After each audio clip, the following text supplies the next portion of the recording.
Impact. Now, before we get started, I want to explain something to you. When you look at this Impact show, let's make this very clear. Impact is in the same position as Dynamite when it comes to booking. Well, technically, it's a little better than Dynamite, but only due to the fact we still don't know what they're going to do with Darby Allin. Darby Allin is the key right now. If I know you're going to say, what about Will Ospreay? Will Ospreay is on his own separate island at this moment. It's still not making a lot of sense why Will is working with Moxley. And I said that myself. It has given the Death Riders more life in this story, but it doesn't mean the Death Riders should still exist. Moxley should have gone away for a couple months and came back and be reinvented. They didn't want to do that. So now they combine Moxley with Will Ospreay, which basically should not work. It's still a big question with that, but it shouldn't be doing this. They shouldn't be doing it because they should have ended the Death Riders and they're not doing it.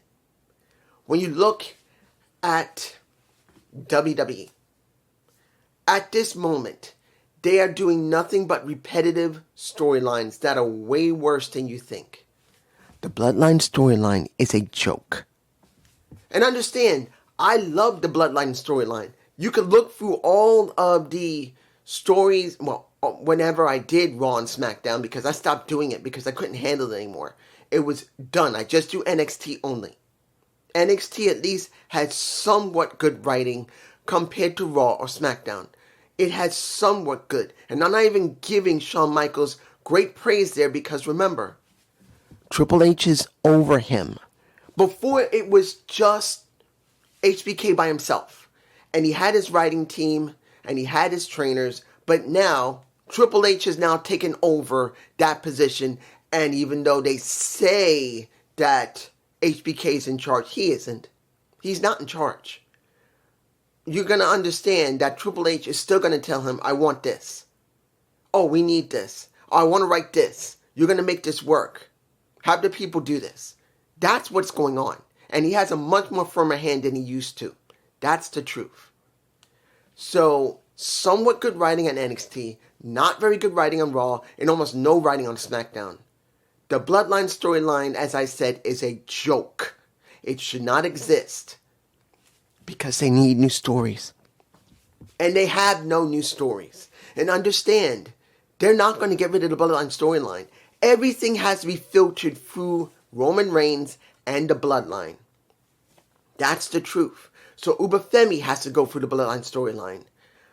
Gunther is eventually going to go through the Bloodline storyline. You're going to see Cody eventually deal with Roman Reigns again. Seth Rollins is going to deal with Roman Reigns. You know why? It is only the one true thing they have left.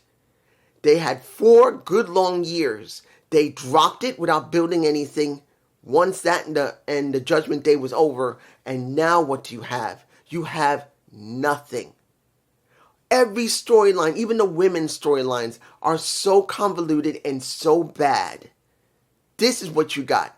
Io Sky dealing with Asuka without Kairi Sane, no matter even if they bring her back, which is a stupid idea at this point, is dumb. Now, you go to TNA Impact.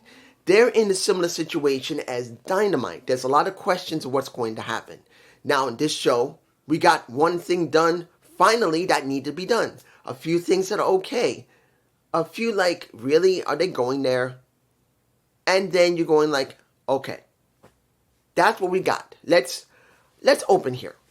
No DQ match. EC3 versus Eric Young. I'm going to say this. It was not about the match being bad, because it wasn't. It wasn't a bad match. I still say this about EC3. His back seems to be off. I said this when I last saw him in, what was it, NWA? Years ago. Or MLW, or to Control Your Narrative. I think his own promotion that he had running. I think he still has it.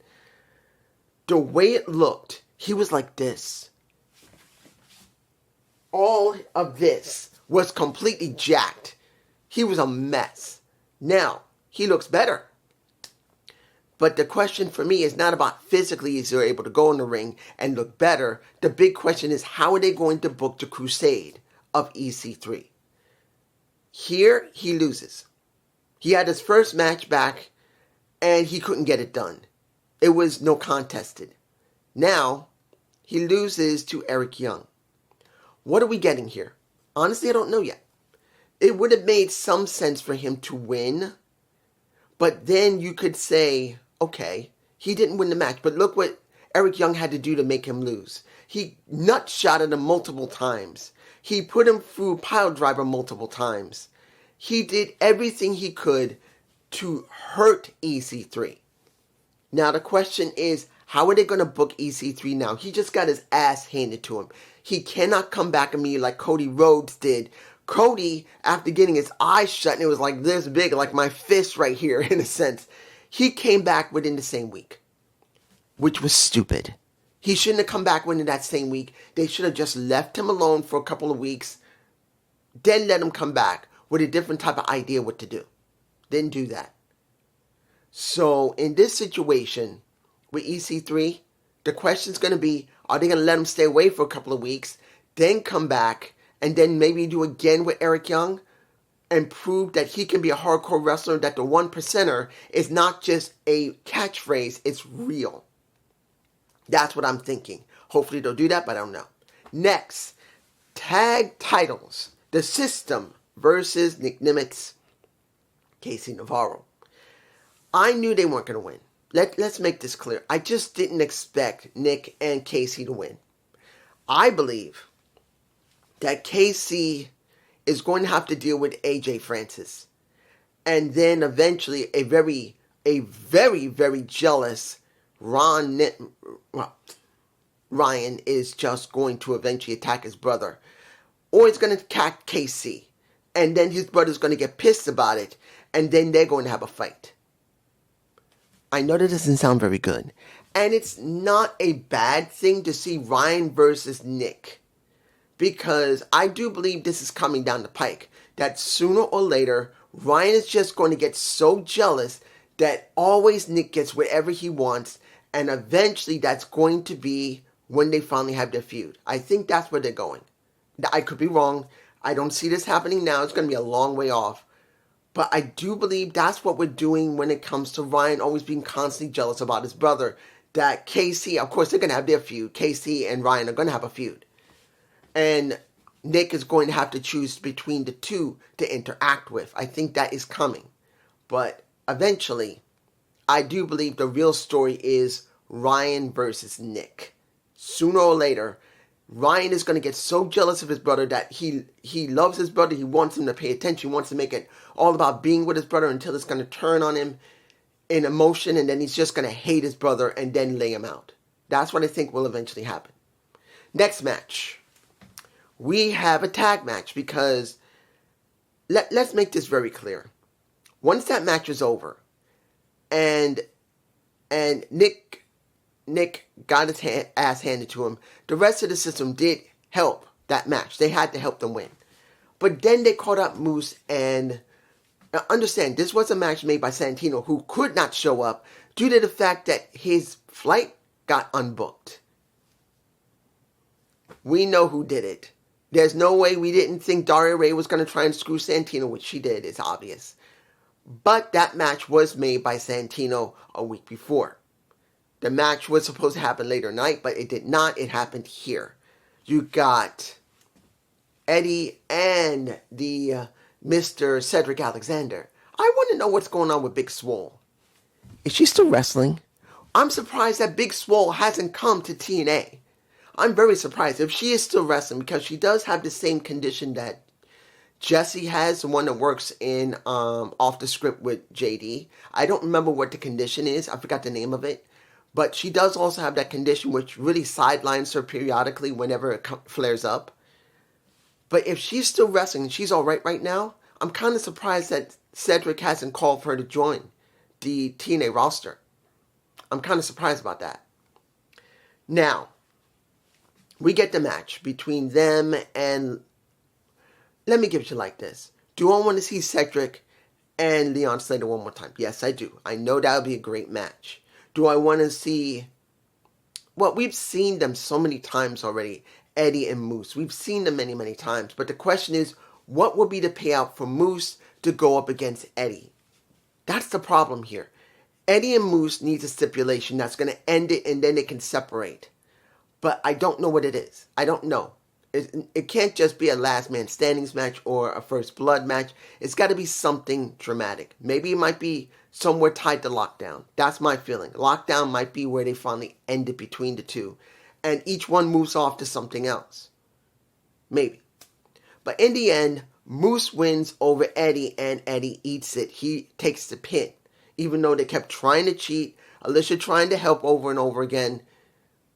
But I just want to know if there's going to be a good stipulation. Tell me below what will be the best stipulation for this.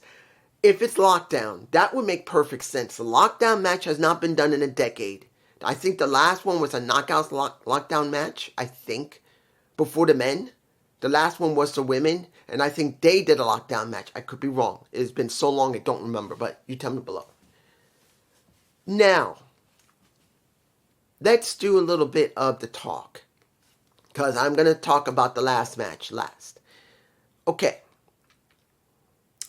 Arianna Black. Let me give it to you like this. When it comes to her segment, is she a great promo? No. She's not a very great promo. She's an okay promo. And she's not working with... She's not working with Mara Sage now. Mara Sage is working with Rosemary and Allie. She's out of it. So she needs someone to work with. And they chose Ash, who she's dealt with before. Ash had interaction with Cora Jade. So both of them know each other. It's not like they don't have familiarity with each other. They do. They've had familiarity. They're familiar with each other. So seeing both of them talking that either one of them wants to be the next knockout champion, that was fine. I know it was silly, but I kind of enjoyed it. Particularly when the talk came up. Now, both of them were going back and forth until Indy came out saying, both of you are complaining and talking about your money because Arianna Black said she got plenty of money, that she's a business. Ash says she's a corporation, that she's a franchise, and she didn't really say anything about being a franchise, and that was Indy Hartwell. She didn't. She didn't say anything like that. She said both of you is so cackling that you can't see that if you're complaining like this, you can't make the other stop. How are you going to get the damn title? So, Elena walks away. She says, this is beneath me. I don't care. You're poor. It's obvious. You look poor, Indy, and walks away. So once you hear the interaction between Ash and Indy, hearing that you fake, which kind of, let's be honest, I'm not going to tell you that Ash has fake tits. I'm not, because her tits were big when she first came in NXT anyway. They were large. Are they larger?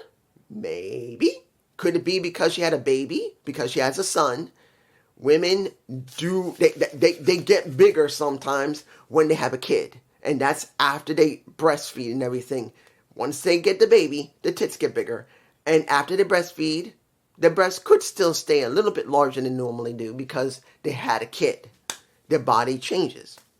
So she's saying, Ash, you're fake. Your hair is fake. Your eyebrows are fake. Your eyelashes are fake. Your lips are fake. Your nails are fake. Those titties of yours are fake. And she got so offended when she said her tits were fake. She tries to take a swing at her. Indy knocks her out of the ring. And I do believe I have a shot in my face if I'm not putting images in. You see Ash grabbing at her tits multiple times. I'm not going to say I didn't like it. Tits and ass sell for women and men alike. Let's make it very clear. I've stated this multiple times. People talk about it multiple times. In wrestling, guys' muscles and pecs still turn on to women and some men. And women's tits and ass still turn on men and some women. Or more than some women. Probably a lot of women. But you get my point. It is sellable. And that is what we got. Ash getting angry that she said she's fake, including her tits. It was nice seeing her grab them. I'm not going to lie.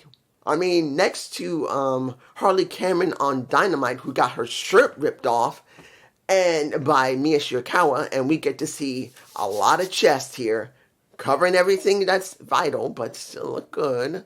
This was about just as good. Now, I'm going to say this when it came to Mike Santana. I don't know the ending. I saw a replay. What happened.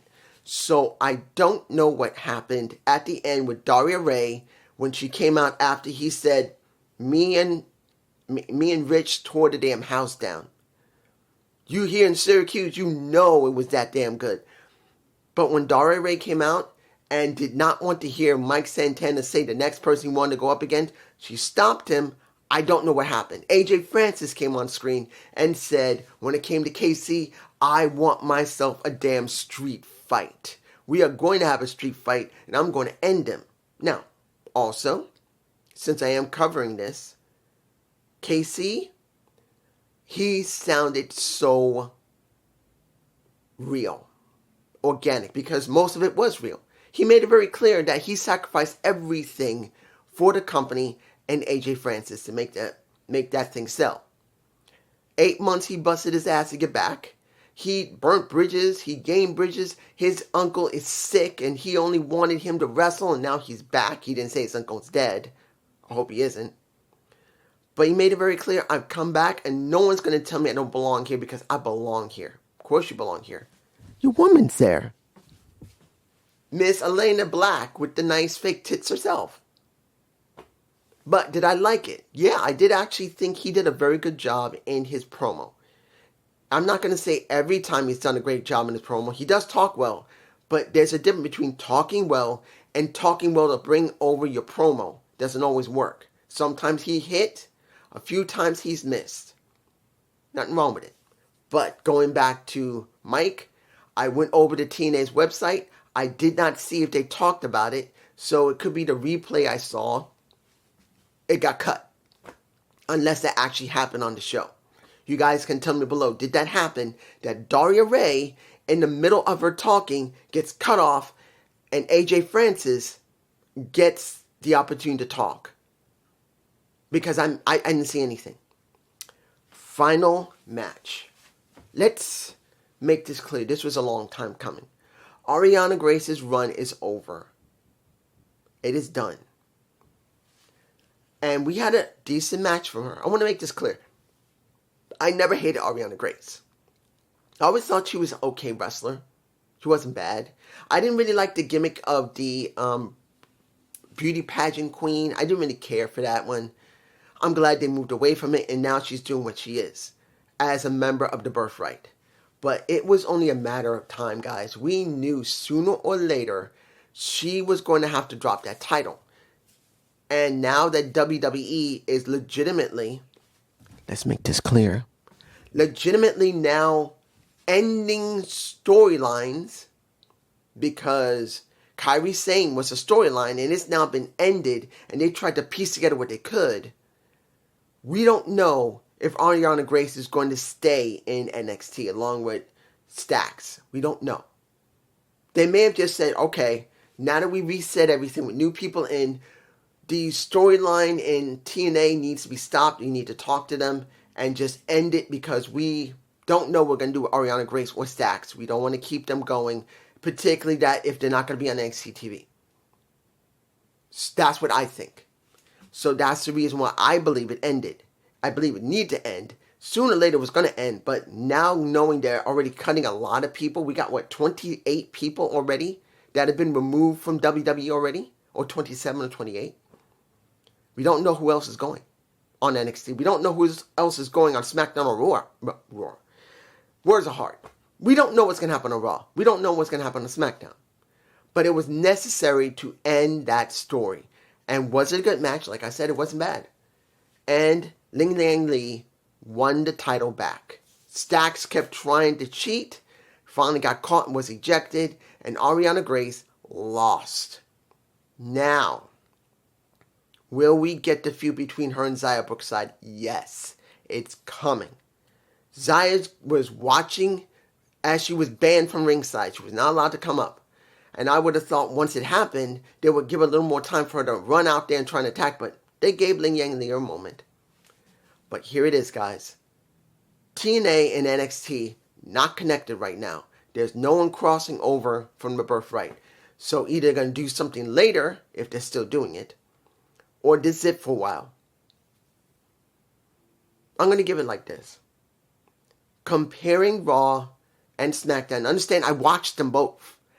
The Raw sucked. I don't know about this SmackDown that's coming up, particularly Gingerbread Man is going to have a funeral.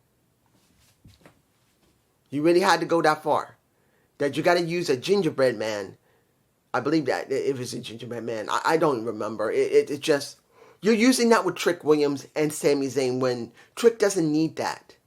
And you still got Little Yachty with him. That he's coming back. I don't want to see Little Yachty on TV. I want to see Trick Williams be Trick Williams. Trick doesn't need gimmicks. He doesn't need a manager. He didn't need a gingerbread man in the ring. He just need to be him. And you see the situation that's going on SmackDown, and you see what's going on Raw, that they only have the bloodline that's going between both shows. That's all they got. Yeah, they got great wrestlers and people who have been great in promos and have star power, but no stories that really are cohesive. And I'm not going to tell you in TNA it's better. I'm not. Am I going to tell you that everything with Under Santana is great? No. But at least the people have been developed enough that even if Santana isn't there, you can put them up because they have been developed. On WWE, they haven't been developed. Many of those people are minor wrestlers. Tell me, how in the blue fuck is LA Knight, the former Eli Drake, doing nothing? Nothing. Why is he doing nothing? He's one of the most charismatic people they have there that people love. And they're literally doing nothing with him. Nothing. Look on Dynamite. The people that are the most important. Swerve Strickland. Still the question of how he's going to be able to get back power. Then you got Will Ospreay, who's working with Moxley, which is still very confusing. It may work. He has given more time to the Death Riders, but it shouldn't, because the Death Ridership already ended. Moxley makes no sense, but due to the fact they are trying something different, I have to give it time to see if it's going to fall on his face. Darby Allin. Darby is the biggest question in pro wrestling now. Darby has been pushed and pushed to mean something, and then he went away. Then he got injured. Then he got injured again. Then he went to Mount Everest, and then he came back. And now he's champ. That means he must be kept in the main title scene. But will Tony do it? That's the big question. MJF losing his hair. I mean, we've only had maybe 2 hair matches. Maybe 3 in the history of the company. And I know you're going to say, and I know that when it was JD and Jesse, they're bored of it because it's been done so many times. It's new to AEW. They've not done it much at all. I think 2 or 3 times they've done hair versus something. Fine. I'm going to leave it at that. This is not about MJF. Even though it should be, it's not. This is about Tony Khan, who at this point has fluctuating ratings. We just heard now that the basketball is coming in and baseball is going to come in, the ratings are fluctuating again. It looks like it's just beginning to go down again. So, is he going to do something different that's going to bring back fans? You can say, oh, they're back. No, because the ratings are fluctuating again, even though it was going up. Now sports are coming back. Basketball is coming in. Baseball is coming in. Soon football will come in. When they come in, it is hard to keep people watching. And diehard wrestling fans will forego all that if it's good TV. We don't know yet. When it comes to Darby, it's a big question. It's not the point if Darby is the best person to be in the main title scene. It's where he should be if you're pushing his ass so damn much. That's just me. Peace.